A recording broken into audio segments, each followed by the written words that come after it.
గత ప్రభుత్వం దుర్మార్గంగా తీసుకొచ్చిన 596 జీవోను రద్దు చేయాలని, దళితుల భూములకు రక్షణ కల్పించాలని కుల వివక్ష పోరాట సమితి డిమాండ్ చేసింది. విశాఖలో అంబేద్కర్ విగ్రహం వద్ద ఆ సంఘాల సభ్యులు పెద్ద ఎత్తున ఆందోళన చేపట్టారు.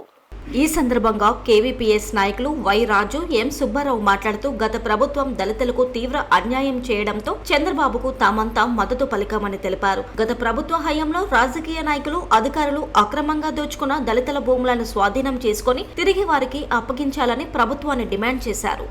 దళిత భూముల యొక్క అసైన్డ్ భూములు ఏవైతే ఉన్నాయో వాటికి రక్షణ కల్పించాలని, అలాగే 596 జియో రద్దు చేయాలని, ఎస్సీ ఎస్టీ కార్పొరేషన్కి నిధులు కేటాయించాలని, పేద విద్యార్థులు దళితులు ఎవరైతే ఉన్నారో వాళ్ళకి ఉచిత విద్యా సౌకర్యం కల్పించాలని, ఎస్టీ ఎస్టీ కార్పొరేషను అలాగే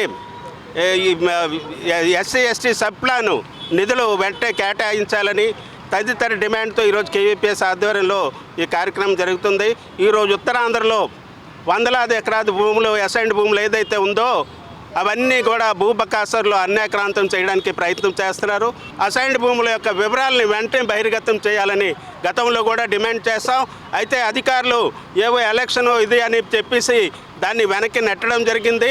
అయితే ఈ ప్రభుత్వం, చంద్రబాబు నాయుడు ప్రభుత్వం వచ్చింది కాబట్టి వెంటనే అసైన్డ్ భూముల యొక్క వివరాల్ని బహిర్గతం చేయాలి. అలాగే మొత్తం దళితుల యొక్క భూములకి రక్షణ కల్పించాలి, దళితులకి రక్షణ కల్పించాలని కుల వ్యవస్థ వ్యతిరేక పోరాట సంఘం ఆధ్వర్యంలో ఈ జరుగుతున్న ధర్నా సందర్భంగా డిమాండ్ చేస్తున్నాం. గత ప్రభుత్వం జీవో నెంబరు 596 జీవోని రద్దు చేయాలని, గత ప్రభుత్వం చేసిన దుర్మార్గాన్ని వెంటనే దళితులందరూ ఖండించారు. ఈ భూములన్నీ కూడా భూ కామందులు రిజిస్ట్రేషన్ చేసుకున్నారు. భయపెట్టి బెదిరించి తీసుకోవడం అనేది జరిగింది. అలాగా ఉండాలనేదే ఈరోజు ఈ కొత్త ప్రభుత్వాన్ని గెలిపించారు. ఈ కొత్త ప్రభుత్వం దళితులు భూములు ఏవైతే ఉన్నాయో ఆ లాంకాక్స్తో వాళ్ళు ఏవైతే ఓట్లేసి గెలిపించారో వాళ్ళ నమ్మకాన్ని కొనసాగించాలని ఈ ప్రభుత్వాన్ని కోరుతున్నాము.